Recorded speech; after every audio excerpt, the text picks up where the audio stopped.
Bonjour les amis, je suis très heureuse de vous retrouver aujourd'hui dans une nouvelle vidéo. Alors, je vais tester un nouveau format, vous me direz dans les commentaires si ça vous plaît. J'avais pensé en fait vous faire un What I Eat in a Day, donc c'est un format de vidéo durant lequel je vais vous partager des plats que je fais en fait au quotidien. Et comme on est sur une chaîne qui parle d'Ayurveda et de micronutrition, évidemment je vais vous exposer la vision ayurvédique, donc comment par exemple équilibrer le plat que je vais vous présenter pour chacun des doshas, donc Vata, Pitta et Kapha, pour que vous soyez en mesure de le refaire à la maison si vous souhaitez le refaire tel quel, ou pour pouvoir vous inspirer si jamais vous avez envie de réaliser des plats qui sont proches de ceux que je vais vous partager, en sachant que c'est très adapté aujourd'hui aux saisons que nous sommes en train de traverser, donc à savoir l'automne et l'hiver. Mais si ce format vous plaît et que vous me le dites en commentaire, eh bien je vous le ferai pour les autres prochaines saisons. Donc ce que je vous propose, c'est de faire tout simplement petit déjeuner, déjeuner, dîner, et de vous montrer à chaque fois la recette pas à pas. Ça vous va? Allez, c'est parti. Alors pour le petit déjeuner, vous avez le choix évidemment entre la version sucrée et salée. Pourquoi pas aussi mélanger le sucré salé. Ici dans cette vidéo, je vais vous présenter une version sucrée de petit déjeuner. Mais si vous souhaitez d'autres What I Eat in a Day sur la chaîne, je vous ferai aussi d'autres recettes en version salée si ça vous intéresse pour les petits déjeuners. Et je pensais carrément vous faire une vidéo sur le petit déjeuner parce que je sais que c'est un repas qui pose beaucoup de difficultés pour bon nombre d'entre vous. Et donc j'ai vraiment à cœur de vous aider le plus possible à avoir des inspirations et avoir des plats comme ça de référence auxquels vous allez penser facilement pour pouvoir les réaliser et qui vous prennent le moins de temps possible. Du coup, je vous propose pour le petit déjeuner de cette vidéo un porridge ayurvédique à indice glycémique bas. En sachant que moi je suis Pitta Vata, donc je suis une double constitution et j'ai fait attention vraiment à pouvoir équilibrer les deux doshas dans le plat. Et c'est à chaque fois comme ça que vous devez aussi réfléchir quand vous composez un plat. Parfois, certaines personnes vont me dire mais oui, mais par exemple, on va me dire voilà, la pomme va avoir tendance à augmenter Vata. Alors oui, effectivement, mais quand on la prépare de la bonne manière, donc par exemple un petit peu compotée, avec des épices, chaude, qu'on prend une variété de pommes qui est plutôt sucrée, et bien là on va aller sur un fruit, donc la pomme qui à la base augmente Vata, mais bien préparée et bien incorporée dans un ensemble d'ingrédients qui vont venir en fait justement tamponner cette augmentation de Vata. C'est là où vous allez créer un équilibre dans votre assiette. Et il faut toujours que vous pensiez comme ça, c'est-à-dire en termes de préparation, et qu'est-ce qui vient en fait équilibrer, tamponner l'augmentation du dosha dans mon assiette. Donc pour ce porridge, vous allez avoir besoin évidemment de la base, donc des flocons. Ici, j'ai pris des flocons d'épeautre, un peu moins riches en gluten que les flocons d'avoine, mais vous pouvez tout à fait partir sur des flocons d'avoine, des flocons de riz, des flocons d'amarante, des flocons de sarrasin. Je vais vous indiquer à chaque fois, juste après quand j'aurai composé la recette, comment l'adapter à chacun des doshas. Donc à peu près un demi-bol comme ceci. Vous allez prendre un lait végétal de votre choix. Donc pareil, je vous donnerai les indications juste après pour choisir par dosha. Mais ici, j'ai pris du lait de soja. Alors pourquoi? Parce que comme je vous l'ai dit, je fais en fait un porridge à indice glycémique bas. Et le lait de soja est l'un de mes préférés. Moi, j'adore le lait de soja. Sachez aussi que durant la ménopause, il est très intéressant pour soutenir les œstrogènes, parce qu'il est riche en phytoœstrogènes, mais en bons phytoœstrogènes. Donc, ils vont venir en fait se mettre sur la cellule, sur les capteurs des œstrogènes et diminuer en fait la captation des mauvais œstrogènes. Voilà, c'est toute une explication biochimique que vous avez d'ailleurs dans mon atelier sur la préménopause et la ménopause. Vous allez avoir besoin de noix de cajou ou bien d'autres oléagineux qui seront adaptés à votre constitution. Vous allez avoir besoin d'un fruit de saison. Alors ici j'ai pris la poire parce qu'elle est quand même adaptée globalement à toutes les constitutions. Une bonne poire bien sucrée, voilà, bien mûre. Et puis vous allez avoir besoin de toute une farandole d'épices. Évidemment, je ne cuisine jamais sans épices. Donc ici j'ai sélectionné la cardamome qui est carminative et qui va venir donner un goût très délicat, très parfumé à notre porridge. On va pas en mettre beaucoup, hein, juste une gousse qu'on va venir en fait décosser. Donc on va venir l'ouvrir et faire sortir en fait les petites graines qui y a à l'intérieur, parce que c'est là où sont les principes actifs de la cardamome. C'est là où sont gorgées évidemment toutes les saveurs. Donc pareil, on va le faire infuser dans notre lait végétal. Vous allez avoir besoin également de clous de girofle et de cannelle. Donc pareil, ce sont des épices très intéressantes pour tout ce qui est sphère digestive. Donc Pendant les saisons de l'automne et de l'hiver, normalement le feu digestif est beaucoup plus fort parce que notre métabolisme fonctionne de manière plus efficace. Étant donné qu'il fait froid, le métabolisme va être forcé, si vous voulez, à produire de la chaleur. Et quand on produit de la chaleur, en Ayurveda, on dit que ça va venir stimuler la combustion et le fonctionnement de notre feu digestif, qu'on appelle Agni en Ayurveda. Et donc les épices, de toute façon, comme il fait froid, on a besoin de soutenir le métabolisme. Le métabolisme fonctionne mieux de manière naturelle, mais il a quand même besoin aussi d'être soutenu. Et c'est intéressant d'utiliser aussi les épices pendant ce moment-là de l'année pour aussi aller dans le sens du corps, venir continuer à stimuler ce métabolisme qui va permettre aussi de mieux construire les tissus. Donc on va en fait renforcer les tissus, la qualité de nos tissus. C'est aussi pour ça qu'on va manger plus dense, plus gras pendant les saisons froides. En Ayurveda, c'est pas du tout une saison où on va se détoxifier. Sauf si vraiment voilà, le corps est gorgé de toxines et que c'est plus possible, parfois on peut. Mais globalement, pour tous les êtres, c'est vraiment une saison de construction, de renforcement. Et les épices vont venir aussi aider ce métabolisme donc à mieux fonctionner, comme je le disais. On va mieux absorber aussi les nutriments de notre alimentation via l'utilisation des épices carminatives. Donc il y a la cannelle, les clous de girofle aussi qui sont très intéressantes pour cette saison. Qu'est-ce que j'ai sélectionné encore? J'ai pris du cacao cru parce que indice glycémique très bas et puis c'est gorgé de manganèse, de magnésium, de calcium, de fer, donc très intéressant aussi pour reminéraliser l'organisme. Et du cru évidemment parce qu'il n'y a pas de sucre et c'est dans le cacao cru qu'on retrouve tous ces nutriments. Si vous le souhaitez, vous pouvez utiliser un sucrant de votre choix. Ici, j'ai sélectionné en fait le yacon parce que c'est un indice glycémique qui est extrêmement bas. Donc juste par curiosité, j'avais fait le distinguo en teneur en sucre entre le yacon et le sirop d'agave et j'ai été choquée. Donc pour 100 g de yacon, vous avez en termes de sucre 24,9 g et en termes de glucides, vous avez également 24,9 g. Et pour le sirop d'agave, pour 100 g, vous avez en termes de glucides 73 g et en termes de sucre 69 g. Voilà, on dit souvent que le sirop d'agave est moins sucré et indice glycémique bas, c'est totalement faux. Ah oui, dernier ingrédient mais pas des moindres, du gingembre frais qu'on va venir râper sur le dessus de notre porridge. Et vous pouvez aussi, dans une version un peu plus douce, le mettre directement à infuser dans votre lait végétal. Si vous êtes Pitta ou Vata, vous pouvez le faire comme ça. Si vous êtes capable, vous venez râper carrément du gingembre frais sur le dessus de votre porridge pour venir apporter ce côté piquant qui est nécessaire pour vous pour bien digérer.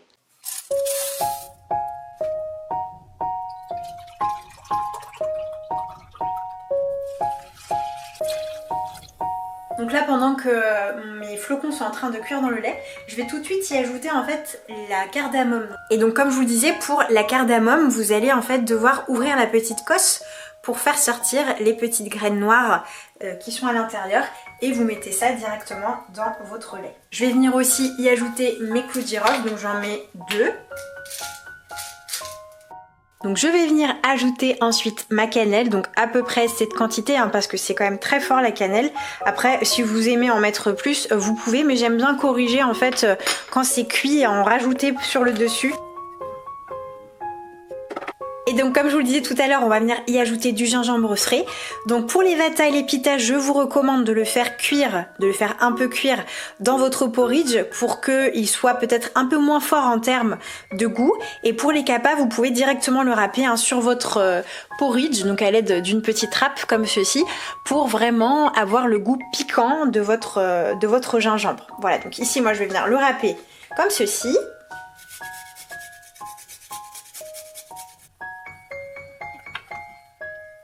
Voilà, donc on va le faire cuire pendant 10 minutes à couvert, donc en remuant fréquemment pour éviter que ça ne crame et que ça s'accroche au fond de la casserole. Et ça va venir vraiment s'épaissir et devenir de plus en plus onctueux à mesure que la cuisson avance. Donc voilà, mon porridge est cuit, donc vous voyez la consistance en fait, le flocon est bien tendre, bien moelleux, bien crémeux et c'est vraiment cette consistance qu'on cherche à avoir et à obtenir. Donc ça peut prendre entre 15 et 20 minutes en fonction du type de flocon que vous allez utiliser et de son épaisseur. Donc ensuite on va venir y ajouter notre cacao cru. Alors évidemment c'est optionnel, si vous n'aimez pas le cacao cru vous pouvez tout à fait vous en passer ou prendre par exemple des pépites de chocolat avec un indice glycémique bas. Mais aussi d'un point de vue ayurvédique, en fait il va, si vous voulez, représenter la saveur amère. Le chocolat est amer. et donc ça peut venir aussi un peu booster la digestion, ce qu'on n'a pas dans le beurre de cacao qui est très lourd, très gras, qui peut ankyloser le système digestif, avec le cacao cru qui est plutôt sec, plutôt amer. Au contraire, ça va pas alourdir la digestion, donc c'est vraiment très intéressant. Donc moi j'en mets à peu près une cuillère à café, mais vous pouvez en mettre plus, moins en fonction de vos goûts, hein, c'est vous qui décidez. Alors après, pour la poire, soit vous la faites compoter un petit peu avec par exemple de la cannelle, de la cardamome, pareil des clous de girofle, vous pouvez ajouter du curcuma, un petit peu de poivre par exemple, ou alors si vous êtes pita comme moi et que vous aimez bien quand c'est on va dire frais, même si elle est à température ambiante, ben vous pouvez la mettre telle quelle sur votre porridge. C'est vous qui décidez en fait, et en fonction de, voilà, de votre dosha et puis aussi évidemment de vos préférences. Donc je vais la couper en lamelles. D'abord on va transvaser notre porridge dans un bol.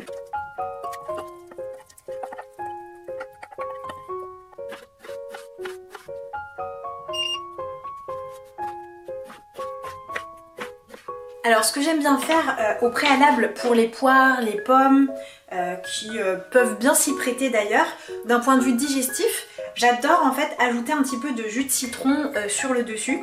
Donc ça évite aussi qu'elles s'oxydent rapidement si jamais par exemple vous voulez les préparer un petit peu en amont le matin quand vous vous levez pour anticiper la préparation de votre porridge, ça peut être intéressant pour avoir une jolie couleur. Et puis parce que ça va apporter un côté un petit peu acide, donc la saveur acide dans le porridge. Vous savez qu'en Ayurveda on aime bien équilibrer les 6 saveurs quand on le peut.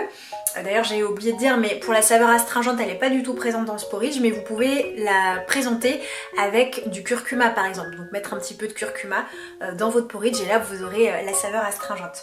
Donc ce que je fais c'est que je les mets dans un petit bol et je viens juste ajouter un petit peu de jus de citron. Donc du jus de citron vert si vous aimez ça pour les pitas, ou sinon du jus de citron jaune pour les kapha et les vata. Donc un tout petit peu, hein, pas trop. Et puis on vient les disposer sur notre porridge. Ensuite j'aime bien ajouter un tout petit peu de cannelle sur le dessus. Un petit peu donc de sirop de yacon que je viens mettre sur mon porridge. Donc vous avez une petite cuillère à café, vous pouvez en mettre un petit peu plus hein, parce qu'il n'est pas du tout sucré ce porridge. Hop, voilà, très légèrement, tac. Ensuite pour le côté croquant, moi j'aime bien ajouter un oléagineux. Pour les vata, vous pouvez tout à fait, même d'ailleurs pour les pitas, hein, vous pouvez tout à fait les faire revenir dans un petit peu de ghee. Vous pouvez aussi les faire torréfier, notamment pour les pitas et les kapha, vous pouvez le faire torréfier à sec pour sublimer encore plus la saveur. Ou vous pouvez tout à fait l'utiliser comme tel. Donc j'ai oublié de dire que c'est bien de les faire tremper au préalable pour les vata notamment pour tout ce qui va être noisettes, noix. Les noix de cajou aussi peuvent être trempées si jamais vous les digérez pas telles quelles. Moi je les digère très bien, donc j'aime bien les ajouter comme ça vraiment pour avoir ce côté croquant, et j'aime bien aussi les faire torréfier. Donc c'est vraiment comme vous souhaitez en fonction de votre dosha. J'en mets pas beaucoup, juste une petite poignée, vous voyez comme ça, et je vais venir mettre sur le dessus de mon porridge. Et j'adore accompagner ce type de porridge avec une infusion épicée. Donc en ce moment je suis sur la classique de chez Yogiti que j'adore, qui va contenir en fait les mêmes épices pour le coup que celles que j'ai mis dans mon porridge. Donc dedans on a de la cardamome, on a de la cannelle, on a du gingembre, on a du poivre noir. Mais elle est juste excellente le matin, j'adore parce qu'elle réveille le feu digestif et ça commence vraiment à booster la digestion dès le matin. Donc avec un petit déj comme ça, qui n'est pas très lourd hein, au final, mais qui est quand même un petit peu roboratif, qui va venir nourrir les tissus du corps, apporter vraiment tous les nutriments qu'il faut. Voilà, je me prépare ça et je vais aller déguster mon porridge.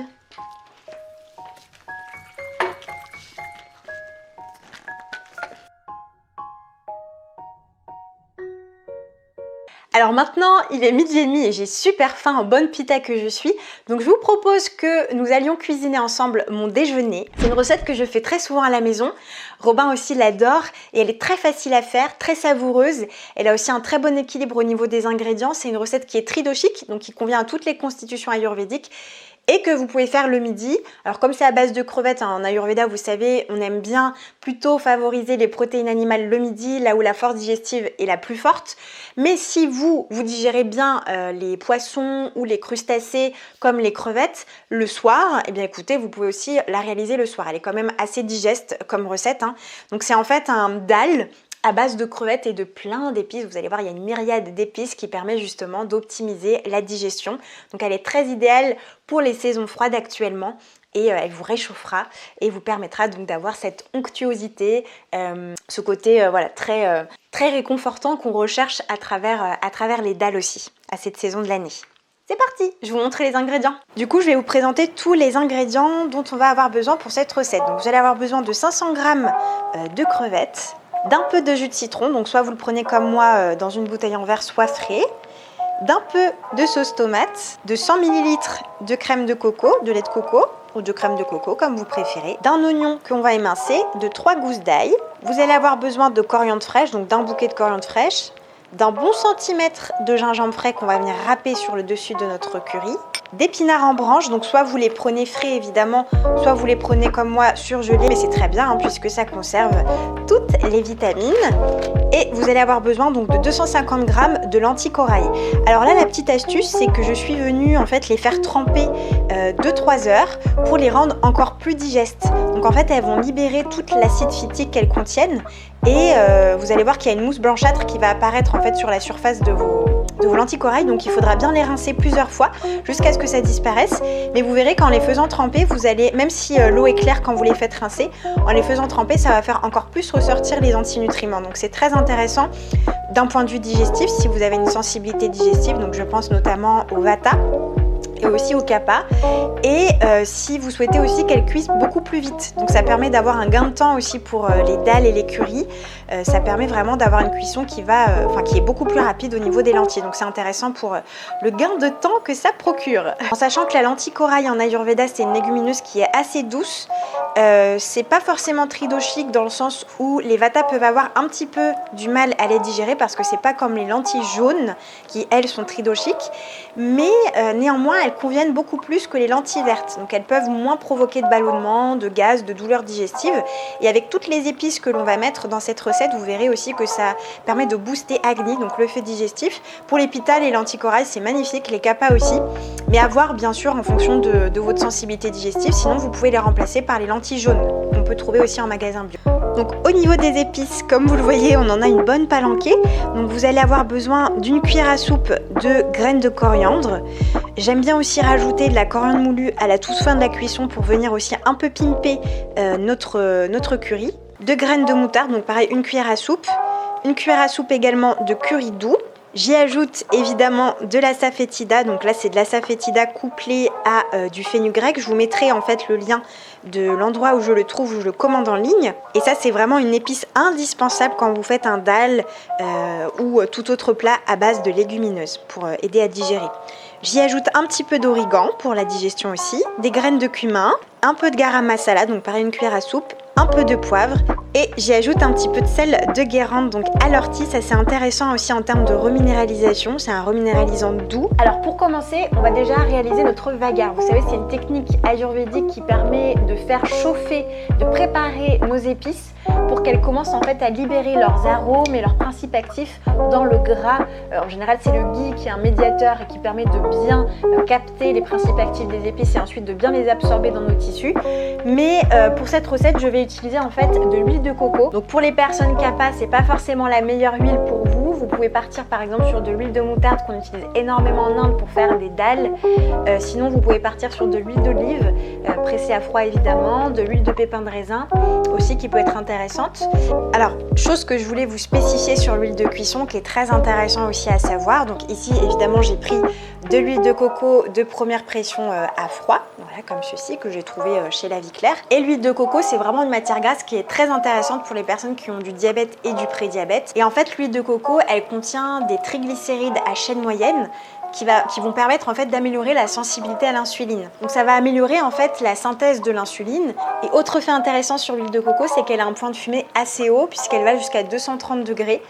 Donc c'est intéressant aussi pour les cuissons un peu fortes pour éviter justement de créer trop d'oxydation au niveau de l'organisme. Donc dans une casserole, vous allez venir mettre 2 cuillères à soupe d'huile de coco pour faire le petit vagar. Voilà. En plus, comme je vais venir mettre du lait de coco qui a un indice glycémique bas, j'aime pas trop mélanger les corps gras ensemble. Donc ça reste aussi sur voilà, le même goût, les mêmes saveurs. Voilà, et une fois que l'huile est bien fondue, vous allez venir en fait tout simplement mettre les cuillères à soupe de chacune des épices, sauf la safetida, vous mettez en fait un tiers de cuillère à soupe parce que c'est assez fort. Après c'est en fonction de vos goûts évidemment, si vous aimez bien le goût, vous pouvez en ajouter un petit peu plus.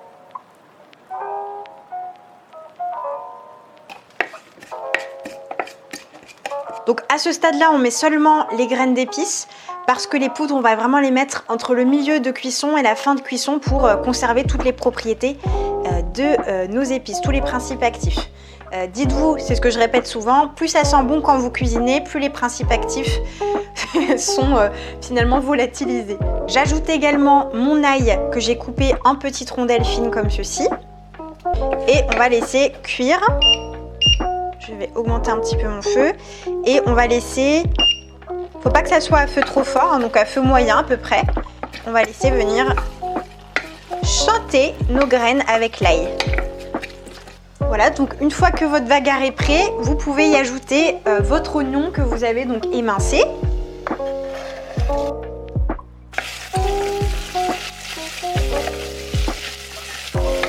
On va laisser cuire une dizaine de minutes à feu moyen. Une fois que les oignons sont bien translucides, comme ici, eh bien on va venir y ajouter nos lentilles. On vient les mélanger à notre préparation d'épices avec les oignons et l'ail. Et ce que j'aime bien faire aussi, c'est les faire un petit peu, on va dire, chauffer à sec, juste une petite minute, pour les attendrir encore un petit peu plus. Et ensuite, on va venir les recouvrir d'eau pour qu'elles cuisent de manière homogène. Donc là, vous vous demandez peut-être ce que je suis en train de faire. J'ajoute de l'eau filtrée, vous savez, de la Berquet. Voilà, je préfère aussi pour faire cuire mes aliments. Voilà, je viens recouvrir pas trop. De toute façon, on va en rajouter au fur et à mesure de la cuisson. Et je vais venir ajouter un petit peu de sauce tomate.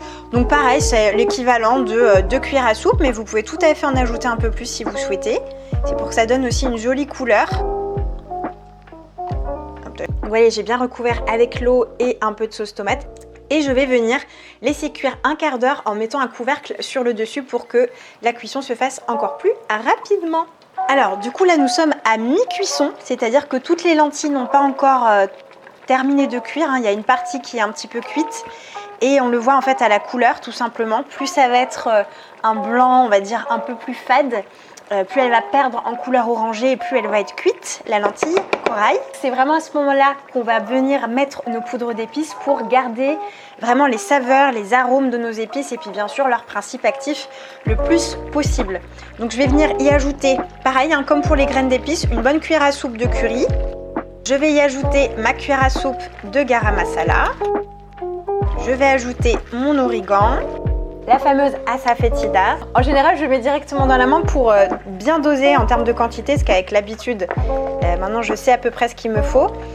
Et en fait, j'en mets vraiment une toute petite noix. Voilà, une toute petite noix d'asafetida. Hop, ça équivaut à peu près à un tiers de cuillère à café. Je vais y ajouter mon sel. Donc ça, c'est un peu en fonction de votre goût. Voilà, j'en mets peu comme ça, j'aime bien corriger à la fin de la cuisson si je vois qu'il n'y a pas suffisamment de sel. Et puis j'y ajoute un peu de poivre noir. Je vais juste ajouter un tout petit peu plus d'eau parce que les lentilles corail, ça boit quand même pas mal. Et on veut quand même une consistance assez onctueuse. Et on va venir y ajouter donc 100 ml de lait de coco. J'adore quand on en est à cette étape-là parce que ça sent divinement bon. Vous avez toutes les épices qui sont présentes. Avec le lait de coco aussi, ça donne un côté très onctueux sans être trop gras. Donc à ce stade-là aussi, une fois que j'ai mis mon lait de coco et mes épices, j'aime bien venir râper du gingembre frais à l'intérieur parce que j'aime pas trop le faire cuire longtemps aussi pour qu'il soit un petit peu piquant, mais pas trop. Vous allez venir le râper directement dans votre casserole et comme je vous l'ai dit aussi pour la recette en fait du petit déjeuner que nous avons fait ensemble, vous pouvez aussi pour les capas le mettre directement râpé, enfin fraîchement râpé dans votre plat.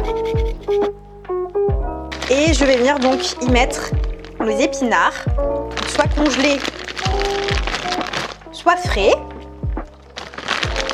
Donc si vous utilisez des épinards frais, vous les faites cuire vraiment 5 minutes. Si comme moi vous utilisez des épinards surgelés, ça va être un petit peu plus long. Ça peut prendre jusqu'à 10 minutes, le temps de bien fondre.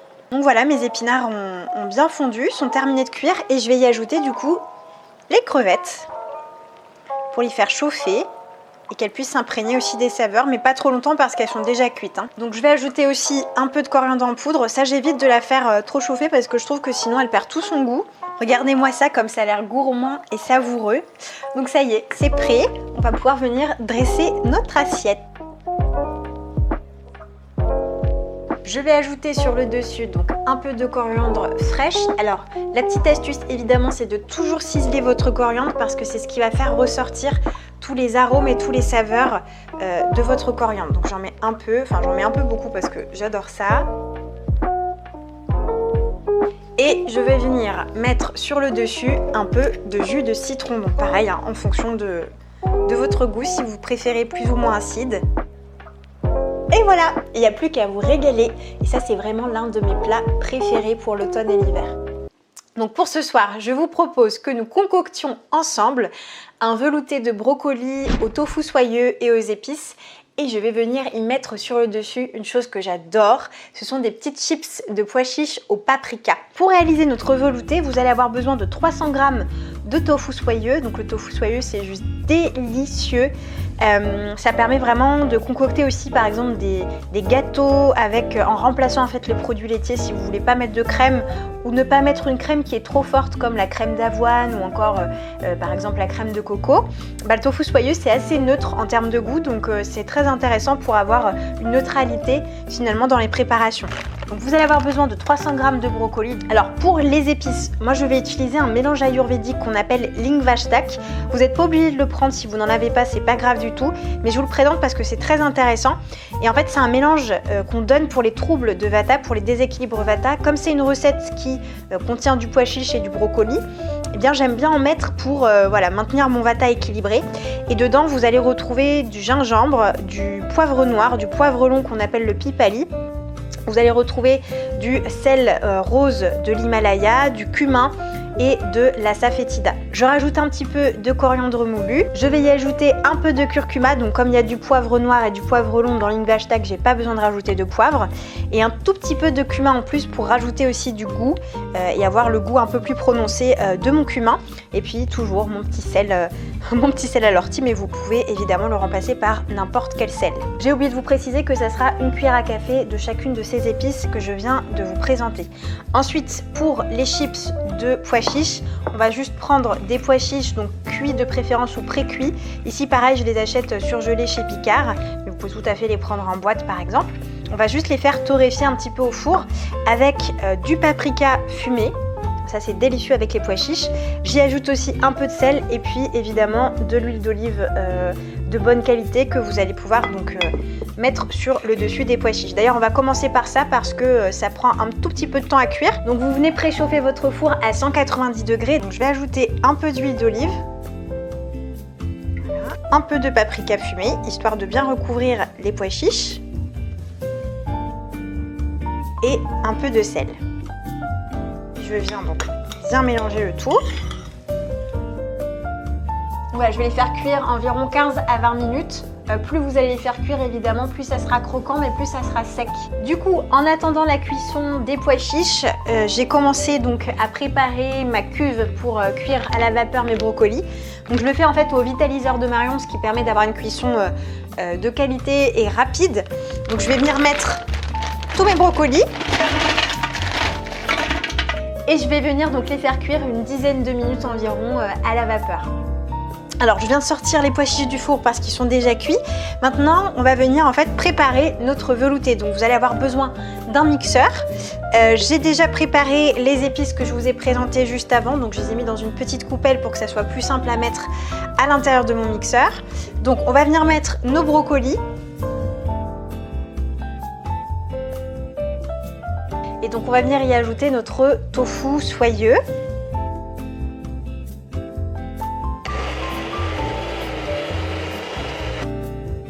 Donc ça y est, mon velouté est prêt, mais je vais le repasser une dernière fois avec mes épices. Donc ensuite je vais venir transférer dans mon bol mon velouté. Donc maintenant on va venir ajouter nos petites chips de pois chiches sur le dessus. Et vous allez voir que l'onctuosité, la douceur du brocoli, combiné au tofu soyeux qui entre en contraste avec le pois chiche légèrement torréfié avec le paprika et l'huile d'olive, mais c'est vraiment un délice, ça va trop bien ensemble. Vous m'en direz des nouvelles. D'ailleurs, dites-moi en commentaire si vous avez refait ces 3 recettes. Je veux absolument avoir votre avis et votre retour. Ça me ferait très plaisir de vous lire et savoir ce que vous en avez pensé. Voilà les aventuriers pour ce nouveau format de vidéo. J'espère de tout cœur que les recettes vous régaleront autant qu'elles m'ont régalé, que ça vous plaît. Donc n'hésitez pas encore une fois à me l'indiquer dans les commentaires pour que je sache si vous souhaitez que je continue ce type de format sur la chaîne et que je vous en fasse plus, donc sur des thématiques spécifiques, par dosha ou tout simplement par saison. On verra aussi en fonction de ce que vous souhaitez. Donc je vous dis à très vite dans une prochaine vidéo. Prenez bien soin de vous et je vous fais de gros bisous.